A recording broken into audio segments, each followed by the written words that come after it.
আসসালামু আলাইকুম প্রিয় এইচএসসি শিক্ষার্থীবৃন্দ, উইথ ক্লু এবং উইদাউট ক্লুজের বেসিক ডিসকাশন ক্লাসে তোমাদের সকলকে স্বাগত জানাচ্ছি। আজকে আমরা ভার্ব কোথায় কোথায় বসতে পারে আমরা সেই সম্পর্কে জানবো। তোমরা সবাই জানো ভার্বের ব্যবহার একদম সহজ, এটা আমরা সহজেই আইডেন্টিফাই করতে পারি একটি বাক্যে কোথায় কোথায় ভার্ব বসতে পারে। ঠিক আছে, তো আমরা দেখো সাবজেক্ট এবং এক্সটেনশনের মাঝখানে কোনো জায়গা থাকলে সেখানে অবশ্যই একটা মেইন ভার্ব বসে, কারণ একটি বাক্য হওয়ার জন্য তোমরা সবাই জানো একটি সাবজেক্ট প্রয়োজন, একটি ফাইনাইট ভার্ব প্রয়োজন। সেক্ষেত্রে সাবজেক্ট আর এক্সটেনশন থাকলে মাঝখানে অবশ্যই তোমাকে একটি ভার্ব আনতে হবে। যেমন we dash the police station of the matter, এই যে এই বাক্যে তুমি দেখতে পাচ্ছ এটা একটা সাবজেক্ট এবং এই এক্সটেনশন এর মাঝখানে ইনফরমেটিভ একটা ওয়ার্ড আছে, এটাকে আমার অবশ্যই ভার্ব করে দিতে হবে, ইনফর্মড করে দিতে হবে। ঠিক আছে, কেন ইনফর্ম করতে হবে? কারণ এই বাক্যে কোনো আর ভার্ব নেই, এটাকে একটা মেইন ভার্বে আমরা নিয়ে এসেছি, রূপান্তর করেছি, এটাও একটা ফাইনাইট ভার্ব। সময় বিবেচনা করলে এটা একটা ফাইনাইট ভার্ব, আবার এই বাক্যে এটা মেইন ভার্ব হিসেবে বসেছে কারণ এই বাক্যে আর কোনো মেইন ভার্ব নেই।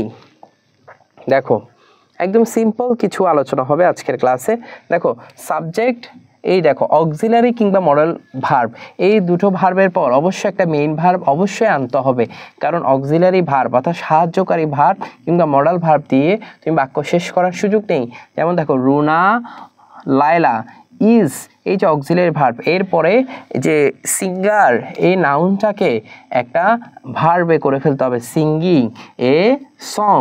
দেখো he does not believe anyone, এই বিলিভটাকে আমি কি করে দিলাম না ভার্ব করে দিলাম, হি ডাজ নট বিলিভ এনিওয়ান। ঠিক আছে, কারণ এই বাক্যে আর কোনো মেইন ভার্ব নেই।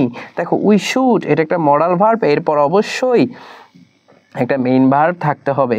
তো সেক্ষেত্রে রেসপেক্টিভ এটা কখনোই মেইন ভার্ব না, ভার্ব ফর্মে নেই, তাইলে আমরা একটা মেইন ভার্ব ফর্মে নিয়ে আসলাম, we should respect our parents. দেখো একদম সহজ আলোচনা এগুলা। তারপর দেখো এটা একটা গুরুত্বপূর্ণ আলোচনা, তোমরা এটা দেখতে পারো।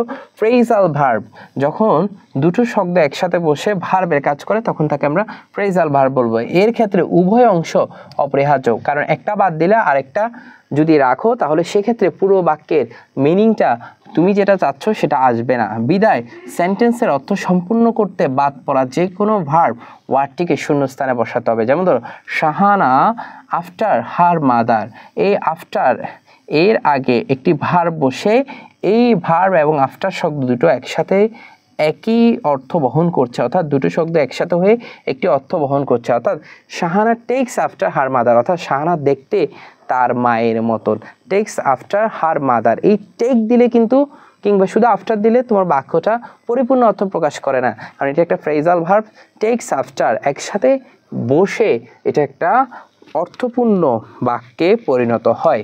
দেখো এগুলো একদম খুবই কমন রুলস। বাই বা উইদাউটের পর ভার্ব আসলে ভার্বের সাথে আইএনজি যুক্ত হয়ে যায়, কারণ এটা তখন নাউন হয়ে যায়, জিরান্ট হয়ে যায়। অর্থাৎ তুমি দেখো বাই বাই এডুকেশনাল, দেখো বাইয়ের পরে এখানে কিন্তু অ্যাডজেক্টিভ দিয়েছে, কিন্তু আমার এই সুযোগ নেই, কারণ বাইয়ের পরে আমাকে ভার্ব প্লাস আইএনজি করে দিতে হবে। অর্থাৎ by educating our women folk we can enhance our development programmes. আশা করি বুঝেছো, এটা শুধু বাইরের ক্ষেত্রে না, উইদাউটের ক্ষেত্রেও সেম।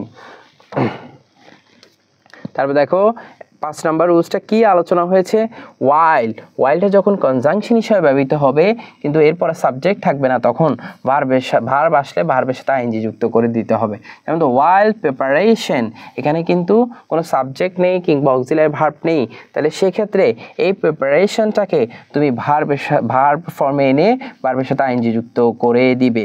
ওয়াইলের পরে কোনো যদি ভার্ব আনতে হয় ভার্বের সাথে আইএনজি যুক্ত করে এই ভার্বটা বসাতে হবে, কারণ ওয়াইলটা সাধারণত কনজাংশন হিসেবে ব্যবহৃত যখন হয় তখন এটার অর্থ হয় যখন, অর্থাৎ চলমান কোনো বিষয় সাধারণত ব্যবহৃত হলে বাক্যে তখন ওয়াইল নিয়ে আসি, অর্থাৎ দুটো ঘটনা একই সাথে ঘটছে এই ধরনের বাক্যে আমরা ওয়াইল ব্যবহার করি।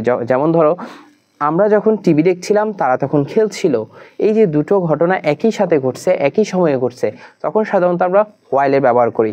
অনেক সময় দেখা যায় ওয়াইলের পরে সাবজেক্ট কিংবা অক্সিলারি ভার্ব আসে না, সেক্ষেত্রে তুমি যদি সরাসরি মূল ভার্বটা নিয়ে আসো সেক্ষেত্রে ভার্বের সাথে আইএনজি যুক্ত করে দিতে হবে।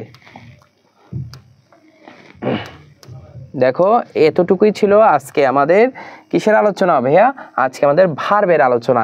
এই 4-5টা রুলস জানলে তুমি ভার্বের একদম আদ্যপান্ত কোথায় কোথায় বসে একদম ইজিলি জানতে পারবে। আর সবচেয়ে বড় কথা, ভার্বের আলোচনা একদম সহজ। তোমাকে যদি আমি এক কথায় বলে দিই, একটি বাক্য দেখবে, এই বাক্যটি যদি সিম্পল হয় সেখানে অবশ্যই একটি ফাইনাইট ভার্ব বসবে। এই ভার্বটাকে তুমি যে কোনোভাবে যে কোনো টেন্সে নিয়ে আসতে হবে।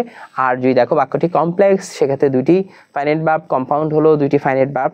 এটা তুমি বাক্যর স্ট্রাকচার অর্থাৎ সেন্টেন্সের স্ট্রাকচার অনুযায়ী তোমাকে বসাতে হবে। এই জন্য এই সেন্টেন্সের স্ট্রাকচার আরও বিস্তারিতভাবে জানার জন্য আমাদের ইউটিউব চ্যানেল জাহিদ স্যার যেটা আছে সেখানে তুমি সাবস্ক্রাইব করে রাখতে পারো এবং ফেসবুক পেজে ফলো দিয়ে রাখতে পারো। তাহলে তুমি আমাদের ক্লাস নিয়মিত আপডেট পাবে এবং তোমার ইংরেজির এইচএসসির প্রস্তুতি হবে 100তে 100।